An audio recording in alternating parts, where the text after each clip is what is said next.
is not a streaming service. Hulu is an advertising experiment. Delta Airlines just announced on their earnings call that they're going to start using some of these algorithms to price some of their tickets. I mean, no matter where you go now, fast food is expensive. Okay, so today we're going to be taking a look at modern activities and products that just aren't worth the price anymore. It's simple, straightforward, and honestly pretty depressing with all of the examples we're going to check out. So this video might sound like I'm jumping all over the place, but we do also have some comments from you guys from previous videos. So if you want to be featured in a future video, leave in the comments down below. But let's start off with one that I don't hear too often, Lego sets. In case you needed more proof that Lego has absolutely lost its mind when it comes to valuing its products, take a look at the Polaroid one-step Lego set, okay? Pretty cool set. Very creative. I like it a lot. $80, okay? $80 for a Lego camera.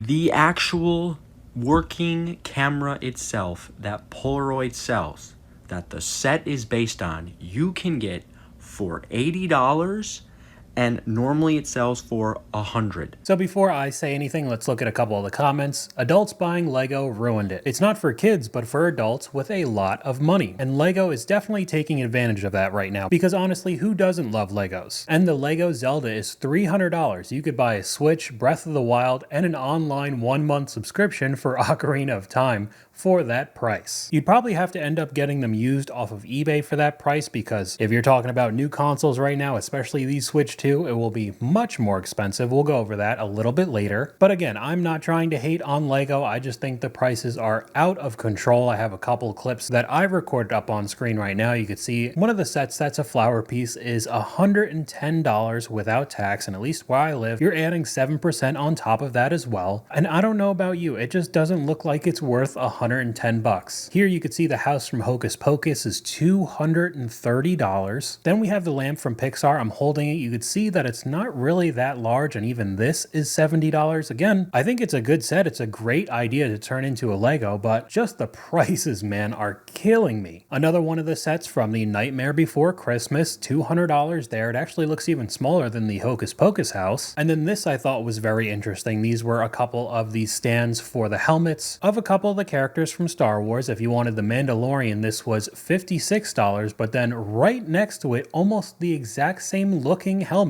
jumped up to $70, and these aren't that large. You could see the box isn't big at all. I know, especially when you're talking about Disney and Star Wars products, the prices can be unbelievable because the fans will basically pay anything for new merchandise. I just think it's completely out of hand. I don't know if you could see, it's blurry in the background, but what I'm pointing at is one of the Lego bonsai trees that I ended up getting for Christmas a while ago. But even that small little tree was $50 for something that at the end of the day is still just plastic bricks. We have a comment from one of you guys. I'm old enough to remember when cable TV first came out. The big draw was that there were supposed to be no commercials because you were paying a subscription. Well, we could jump forward to 2025 and see the exact same problems, just with a different service now. Hulu is not a streaming service.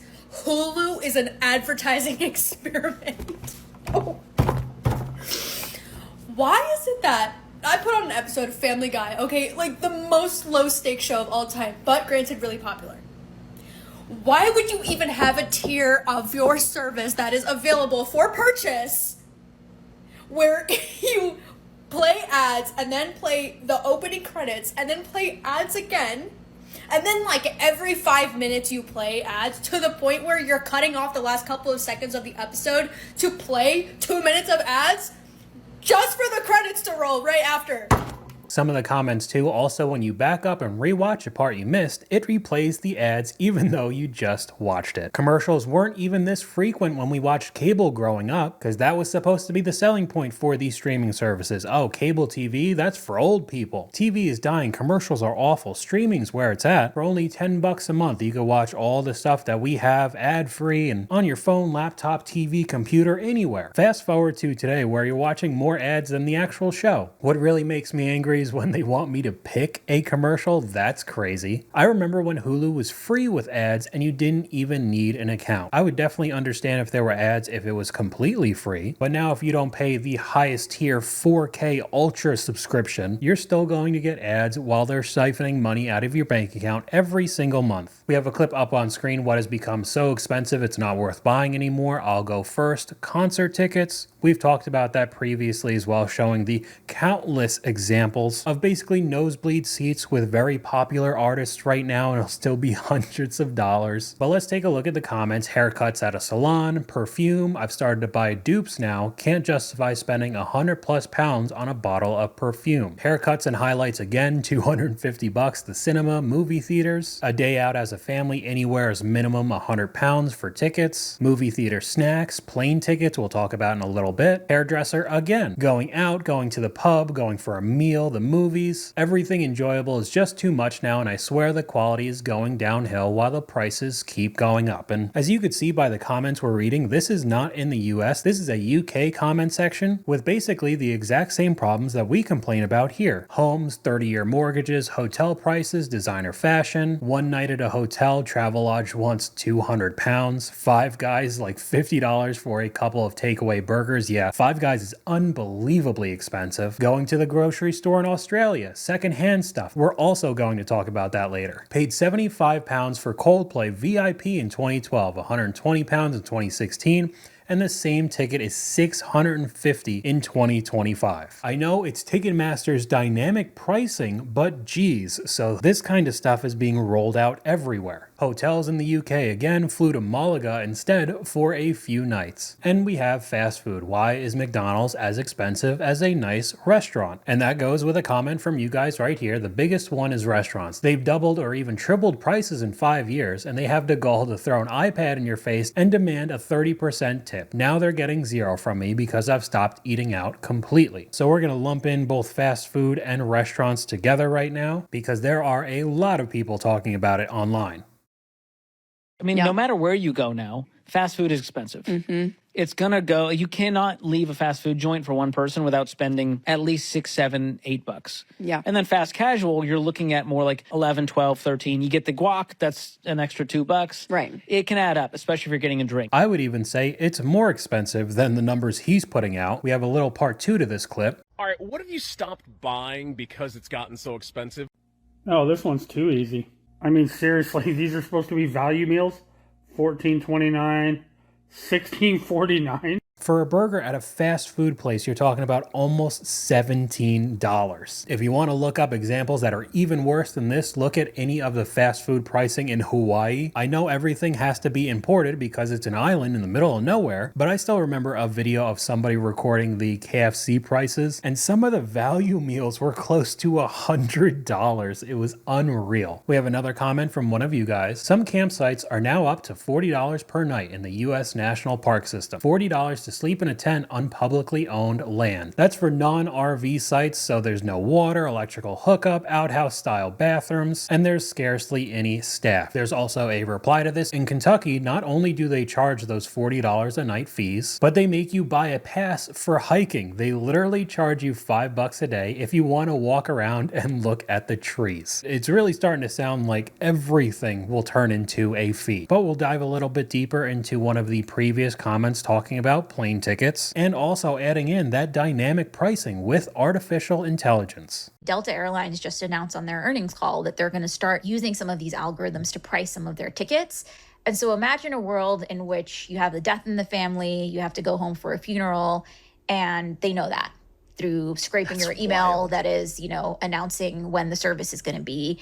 They know you're in a tight spot, and so you're going to be charged much more because of that. There's so much data collected about individual people by data brokers, by this whole shadowy ecosystem that's just tracking you through your phone, through your browsing history, that there is a serious worry that companies will be able to do this. And so many people still don't realize that all of these companies have so much information on you. Why would Delta have access to your emails? Reply to that, why are our email providers taking our data and sharing it, is the question for me. And another reply, you agreed to it when you signed up. Oh well, there goes that. And this kind of stuff is only going to get worse as AI continues to improve. But let's keep on the same subject with traveling and go over to Airbnb.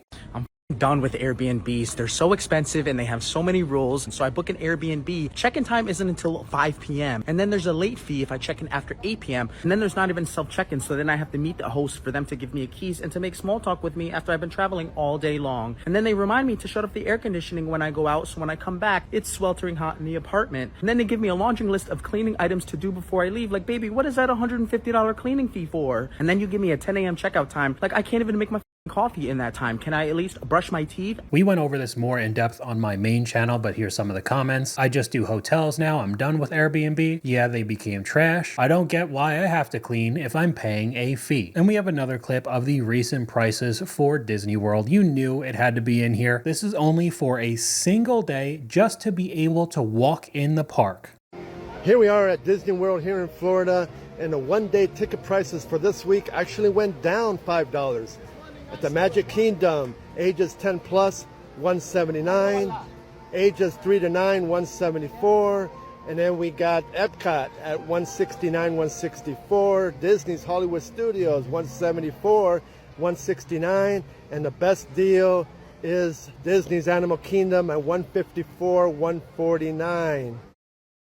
And apparently this was one of the cheaper days, knocking it down a whole $5. On top of it, the difference of $5 from ages 3 to 9 and then 10 plus almost seems more disrespectful than just keeping a solid price for whoever goes in, because you're already spending anywhere from $150 to $175. Again, just to be able to walk into the park. I can't imagine the food, any of the merchandise. It must be brutal. Another comment from you guys: even 10 years ago, you didn't have the constant sense that everyone was trying to rob you 24/7 like you feel now. Honestly, they're telling the truth. It seems like every penny is being squeezed out of us for anything imaginable. One of the big examples people are really starting to realize right now is the thrift stores, especially Goodwill. I mean, some of the clips that I've watched online are insane. Check out some of the awesome crap I saw at Goodwill today.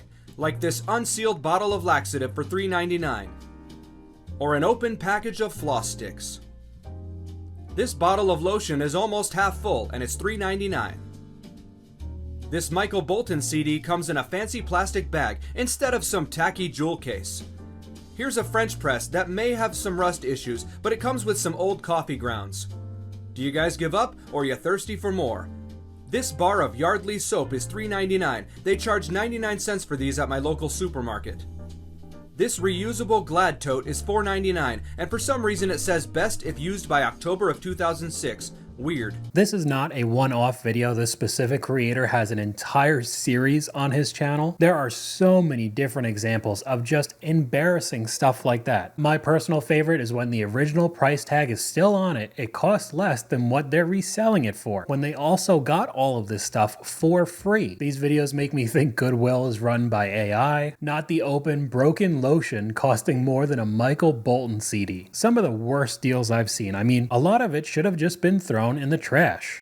Can I please have a hobby without everyone and their mother trying to sell me something every 5 minutes? I mean, even though it's a funny clip, it's pretty true in today's world. One of the big ones that I've seen that is actively getting worse by the day is anything to do with video games, especially since the Switch 2 came out, being a $500 console. While being very similar to the first version of the Switch, they've almost doubled the price. And now some of these video games are hitting $80 each. We have Mario Kart World being $80, and right next to it, the Zelda game, Nintendo Switch 2 edition. I guess that means they could just up the price there. The newest Donkey Kong game is $70, and there's another Mario Party that I saw topping out at $80 as well. And as soon as one company does it when it comes to video games, you better believe that all the new AAA games that are coming out are going to ask that $80 price tag. Isn't the PS5 Pro like $700 compared to the $500 original console? So you better believe that whenever the PS6 comes out one day, it's probably going to be in the 600s. And I'm not even getting into the PC versions of it. You could spend $4,000 on a gaming setup that within a year will be outclassed by the newest GPUs, and then you got to spend even more on that, and it's just a cycle that has priced out so many people. But we're going to finish off this video with something that I talk about all the time on my main channel, but this new stat that came out is so ridiculous that I had to put it in. This is insane. Nearly 20% of all new vehicle buyers in Q2 of this year committed to monthly payments of $1,000 or more. That's nearly 1 in every 5 buyers, which is a record high.